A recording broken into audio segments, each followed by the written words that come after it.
இது பண்ணி வருவேன்னு நினச்சி கூட பார்க்கல. இன்றைக்கி நான் கிளாஸில் நுழையும் போது எனக்குள்ள ஒரு பயம், ஒரு பதட்டம் இருந்துச்சு.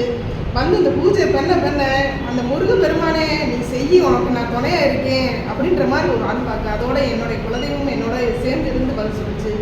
எனக்கு சேர்ந்து அந்த நாக்கில் வாக்குப்படிதம் கொடுத்து எல்லாருக்கும் சொன்னேன். எல்லோரும் சந்தோஷமாக நீங்கள் சொன்னது உண்மைதான், நீங்கள் சொல்கிறதெல்லாம் உண்மைதான் அப்படின்னு சொல்லி சந்தோஷமாக நான் சொன்ன ஜாதக பலன் வந்து எல்லாமே உண்மையான இருக்குது அப்படின்னு சொல்லி சந்தோஷமாக போனாங்க.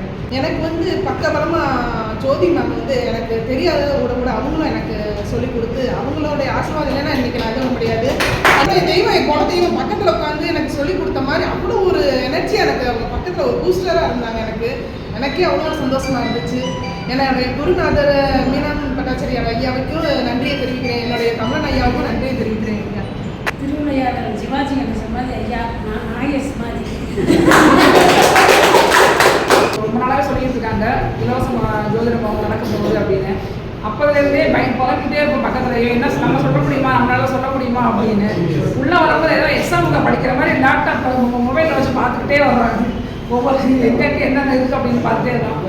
ஒரு ஃபஸ்ட்டு 2 ஜாதகம் பார்க்குற வரையும் ஒரு பதட்டம் இருந்தது, பயம் இருந்தது, ஒரு தன்னம்பிக்கை மாதிரி ஆயிடுச்சு. தன்னம்பிக்கையும் தைரியம் வந்துருச்சு.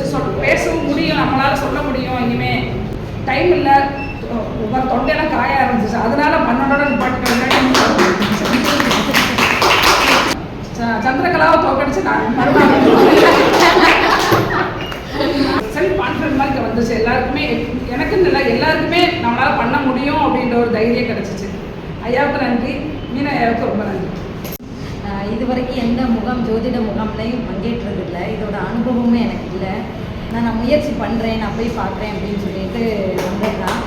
ஒரு 3 ஜாதகம் மட்டுமாச்சும் பார்ப்போம் தான் என்னோட மனநிலை இருந்தது. இங்கே வர வரைக்கும் 3 ஜாதகம் தான் நம்மளால் ஃபஸ்ட்டு 3 சொல்ல முடியுமான்னு தான் நான் நினச்சிட்டு வந்தேன். ஒரு 4-5 பேர் ஜாதகம் மொத்தமாக ஒரு குடும்ப ஜாதகத்தை பார்க்கும்போது அவங்களோட கஷ்டங்கள்லாம் சொல்லும் போது என்னால் அந்த இடத்துல வந்து பலனே சொல்ல முடியல. அழுக தான் வந்தது. அவங்களோட இதை கேட்கும் போது அவங்க எல்லாமே அவங்க சொல்கிறாங்க, அதை வந்து ஏற்றுக்கிற மனநிலை வந்து அது எப்படி அவங்களுக்கு சொல்கிறது அப்படின்ட்டு எனக்கு தெரிஞ்ச பலனை சொன்னேன். அவங்களும் அதை ஏற்றுக்கிட்டாங்க.